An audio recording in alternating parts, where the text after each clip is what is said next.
आज Doubtnut app download करें। Doubtnut पर अपने सभी गणित, रसायन विज्ञान, भौतिक विज्ञान और जीव विज्ञान के डाउट्स का करो सफाया। बस प्रश्न की फोटो खींचो, एक ही प्रश्न को क्रॉप करो और तुरंत वीडियो सोल्यूशन पाओ। अभी डाउनलोड करें। नमस्कार बच्चों, दिया गया प्रश्न है सामान्य रूप से UHF परास में आवृत्तियां किसके द्वारा संचरित होती है। विकल्प पहला दिया गया है भू तरंगे, दूसरा व्योम तरंगे, तीसरा हमारे पास में पृष्ठ तरंगे दिया गया है और चौथा दिया गया है आकाश तरंगों के बारे में। तो सबसे पहले समझते हैं कि UHF परास क्या है और इसकी जो आवृत्तियां है वो कितनी होती है और ये किसके द्वारा फिर संचरित होता है। तो UHF होता है, ये इसका मतलब होता है अल्ट्रा हाई फ्रिक्वेंसी, या आप इसको कह सकते हैं अति उच्च, क्या होती है दोस्तों, अति उच्च आवृत्तियां होती है ये, ठीक है। तो अल्ट्रा हाई फ्रिक्वेंसी या अति उच्च आवृत्तियां जो होती है वो एक प्रकार की आवृत्तियां है जिनका रेंज जो होता है वो 30 मेगाहर्ट्ज से ऊपर और कितना होता है, लगभग 300 गीगाहर्ट्ज के बीच में होता है। कहने का मतलब ये है कि UHF अति उच्च आवृत्तियां कहलाती है और जनरली इनका ये जो है आवृत्ति परास जो है 30 मेगाहर्ट्ज से 300 गीगाहर्ट्ज के बीच में होता है। तो ये किस प्रकार के संचरित, किसके द्वारा संचरित होती है। जैसे कि हमको पता है कि हमारे पास में संचरण के कितने प्रकार होते हैं, 4 प्रकार होते हैं। तो चारों ही प्रकार यहाँ पे लिखे गए हैं, भू तरंग, व्योम तरंग, पृष्ठ तरंग और आकाश तरंग। तो होता क्या है, यहाँ पर एक चित्र के माध्यम से समझते हैं।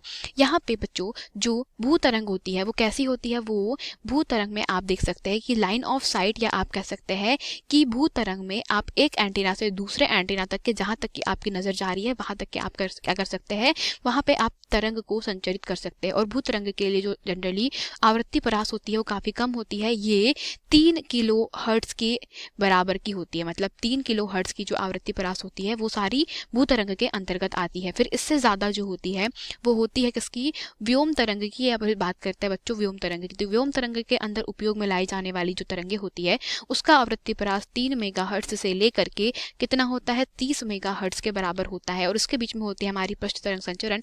तो पृष्ठ तरंग संचरण जो होता है उसके भीतर, है ना, तो पृष्ठ तरंग संचरण में जो आवृत्ति परास उपयोग में लाया जाता है वो होता है बच्चों लगभग 3 किलो हर्ट्ज से लेकर के कितना, 3 मेगाहर्ट्ज के बीच में। तो ये जो है हमारे पास में क्या है, आवृत्ति परास है किसके लिए, पृष्ठ तरंग संचरण का, है ना। तो पृष्ठ तरंग संचरण और भू तरंग संचरण लगभग बराबर होती है। तो इसमें होता बस इतना सा है कि यहाँ पे बच्चों भू तरंग में जो हमारा वेव का पैटर्न होता है वो पृथ्वी के अंदर भी सेम प्रतिबिंब बना के चलता है। पृष्ठ तरंग संचरण में आप एक स्थान से एक एंटीना से दूसरे एंटीना पे डायरेक्टली क्या करते हैं, सेंड करते हैं। और इसी प्रकार से दृष्टि रेखी संचरण में बच्चों होता है ये है कि हमारे पास में तीसरा होता है व्योम तरंग संचरण। और व्योम तरंग संचरण जो होता है वो आपके आयन मंडल से सारी की सारी किरणें परावर्तित करी जाती है। और फिर बचता है आकाश तरंग संचरण।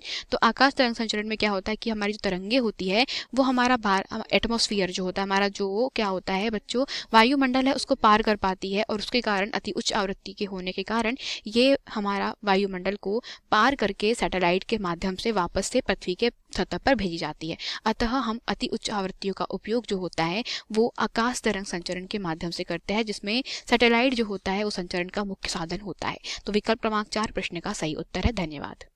कक्षा 6 से 12वीं से लेकर नीट, IIT, JEE वो एडवांस के लेवल तक 1 करोड़ से ज्यादा छात्रों का भरोसा। आज ही डाउनलोड करें डाउटनेट ऐप या व्हाट्सएप करें अपने सारे डाउट्स 8400 400 400 पर।